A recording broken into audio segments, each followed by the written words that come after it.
일반적인 임팩트 픽스는 이렇게 한대요. 스탠다드를 사용하거든요. 이건 일반적인 스윙을 할 때는 이 패턴을 좀 사용하면 좋겠죠. 근데 바디는 임팩트 픽스지만 손은 어드레스, 벤트된 왼손목, 플랫한 오른손목이 필요하대요.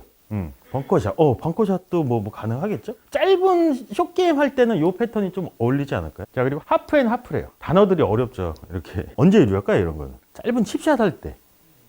훨씬 더 유리하겠죠. 히터랑 일반적인 임팩트 픽스는 이렇게 한대요. 스탠다드를 사용하거든요. 몸은 포워드 프레스에 의해서 임팩트 픽스 상태가 된대요. 포워드 프레스가 무슨 뜻일까요? 앞쪽으로 압력을 가라는 얘기인 거잖아요. 근데 내가 양손이 가운데 있는 상태에서 프레셔 포인트 3번을 사용해서 앞쪽으로 압력을 가하면 얘를 이렇게 눌러주면 자연스럽게 오른손목은 벤트가 되겠죠. 그러면 왼손목은 어떻게 될까요? 플랫. 그러면 이 플랫하고 항상 연결시켜서 생각하셔야 될 게 뭐냐면 왼손목이 플랫이 되면 왼쪽 어깨도 살짝 높아야 되겠죠. 그러면 이 골반은 어떻게 되냐면 살짝 이렇게 타겟 라인에 비해서 살짝 오픈이 될 수도 있거든요. 그 상태가 어떻게 보면 임팩트 픽스의 몸 상태일 수도 있고, 그리고 손은 임팩트 위치 및 상태래요. 그럼 손목은 어떻게 될까요? 왼손목부터 보면 손목의 세 가지 움직임, 수직적인 움직임, 수평적인 움직임, 회전적인 움직임을 봤을 때 그 중립적인 상태가 수평적인 움직임의 중립이 플랫, 회전적인 움직임의 중립이 버티컬, 수직적인 움직임이 레벨인 거잖아요. 플랫, 레벨, 버티컬로 잡으면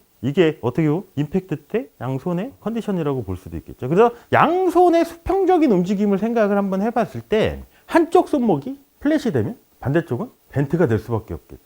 그러면 오른손목이 벤트가 되는 순간 오른쪽 팔꿈치도 살짝 접힐 수밖에 없고, 그리고 스페셜이라고 해서 바디는 임팩트 픽스래요. 그러니까 골반이 이렇게 살짝 열린 상태지만 손은 가운데래요. 이때는 언제 우리가 좀 사용하면 좋을까요? 골프 게임을 했을 때, 임팩트 픽스 상태를 우리가 할 때. 이건 일반적인 스윙을 할 때는 이 패턴을 좀 사용하면 좋겠죠. 근데 바디는 임팩트 픽스지만 손은 어드레스, 벤트된 왼손목, 플랫한 오른손목이 필요하대요.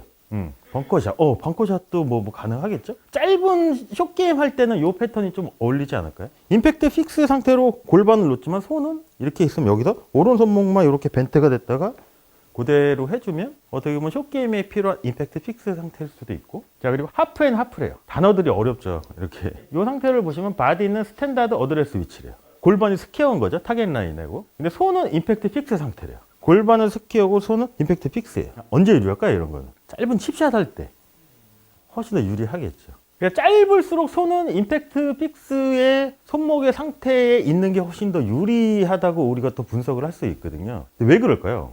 짧을수록 임팩트 픽스 상태에 손목을 유지해야 되는 우리가 근본적인 이유를 생각 한번 해보면, 그리고 시간이 별로 없잖아요. 짧은 거 내려올 때 별로 시간이 없기 때문에 여기서 벤트에서 다시 플랫으로 바뀌고 이렇게 할 시간이 없으니까 이렇게 픽스를 시켜놓고 여기서는 심플하게 어큐뮬레이터 1번이 오른쪽 팔꿈치만 그대로 접혔다가 그대로 펴지면 큰 파워는 아니지만 비교적 좀 쉬운 스트로크도 가능하겠죠. 그래서 요 세 가지가 이렇게 있어요.